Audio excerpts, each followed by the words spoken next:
दोस्तों, पिछले भाग में हमने देखा कि कैसे अजय की पत्नी को वो लाशें ले जाती हैं और अजय घर आकर देखकर दंग रह जाता है और फिर अपने पड़ोसियों के पास मदद के लिए चला जाता है। अब देखते हैं आगे। अपने पड़ोसियों के पास पहुंचकर अजय इन्हें अपने साथ घटी पूरी घटना बताता है। तो वो आप हैं जो इस घर में आए हैं। इस बूढ़े ने आपके साथ बहुत धोखा किया है। कृपया मुझे पूरी घटना के बारे में बताइए। हाँ, क्यों नहीं। कुछ साल पहले इस घर में एक गरीब परिवार रहा करता था, मगर किराया ना मिलने की वजह से इस बूढ़े ने उनके साथ बहुत बुरा किया। तुम लोग मुझे किराया दो, तुम लोगों की बहुत नौटंकी हो गई है। अब मैं तुम लोगों से किराया लेकर जोड़ूंगा। हमें सिर्फ कुछ दिन और दे दो, फिर हम तुम्हें तुम्हारा किराया दे देंगे। तुम लोग ऐसे नहीं मानोगे। फिर इस बूढ़े ने इस परिवार के सारे सदस्यों को खत्म कर दिया। अरे ये मुझसे क्या हो गया। इससे पहले कि इसकी भनक किसी को लगे, मुझे तुरंत ही यहाँ से जाना होगा। यहाँ तक कि इन लाशों का अंतिम संस्कार भी नहीं किया और तब से वो घर भूतिया है। वो लाशें अभी भी अपने कातिल की तलाश में हैं। पर मेरी बीवी का क्या होगा? मैं इसे कैसे बचा सकता हूँ? तुम इस घर में जाओ और अंधेरा कर दो। अंधेरा करने पर वो लाशें प्रकट हो जाएंगी, फिर तुम इनसे खुद बात कर सकते हो। फिर अजय इस घर में चला जाता है और अंधेरा कर देता है। भूतिया लाशों, मेरे सामने आओ, मैं तुम लोगों को न्याय दिलाऊंगा। इतने में वो लाशें प्रकट हो जाती हैं। मेरा कातिल कहाँ है? मैं तुम्हारे कातिल को जानता हूँ और उसी ने ये घर हमें किराए पर दिया है। तो तुम मेरी पत्नी को छोड़ दो, मैं तुम्हें न्याय दिलाऊंगा।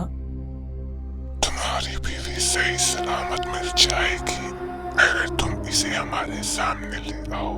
और याद रखना, हम केवल उसी वक्त हमला कर सकते हैं जब घर में सिर्फ एक व्यक्ति हो। ये कहकर वो लाशें गायब हो जाती हैं। मैं समझ गया, बस मुझे किसी बहाने इस घर में अंधेरा करके उस बूढ़े को अकेला छोड़ना होगा। मगर मैं ये करूं कैसे? हाँ, आज रात किसी बहाने इसकी तरफ जाता हूँ, यकीनन कोई उपाय मिल जाएगा। फिर रात को अजय उसकी तरफ चला जाता है। क्या हुआ अजय, तुम इस वक्त यहाँ क्या कर रहे हो बेटा? बाबा जी, घर में पानी का नल खराब हो चुका है और पूरे कमरे में पानी भर चुका है। कृपया कुछ मदद कीजिए।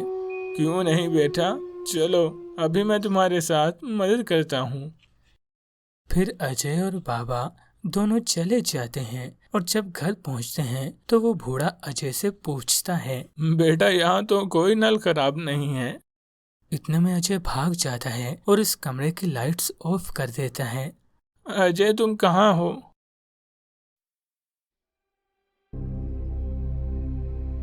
अचानक से लाशें प्रकट हो जाती हैं।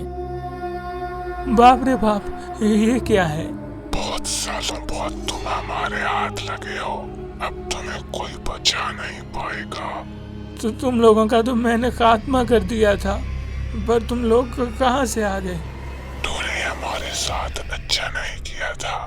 तेरी मौत के लिए अब तैयार हो जा तू। मुझे माफ कर दो, कृपया मुझे माफ कर दो। ये घर तुम रख लो, मगर मुझे यहाँ से जाने दो।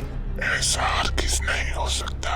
हमने भी तेरी इसी तरह मिन्नती की थी, पर तूने हमारी एक न सुनी। इसके बाद वो लाशें इसकी हत्या कर देती हैं। अजय बाहर खड़ा ये सब देख रहा होता है और फिर अंदर चला जाता है।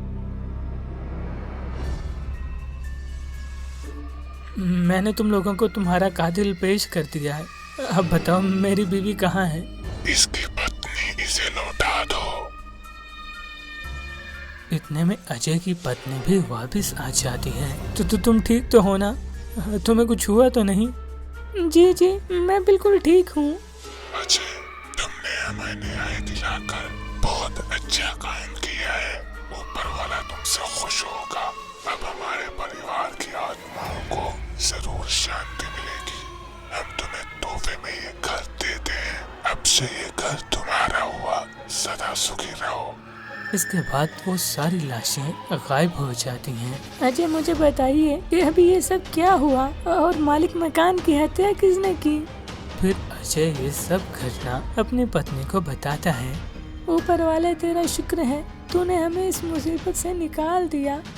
इसके बाद अजय, इसकी पत्नी और सब इस घर में हंसी खुशी अपना जीवन बिताते हैं। तो बच्चों, आपको ये कहानी कैसी लगी हमें कमेंट्स में जरूर बताएं और हमारे चैनल बेंसोमेनिया हिंदी को सब्सक्राइब कीजिए।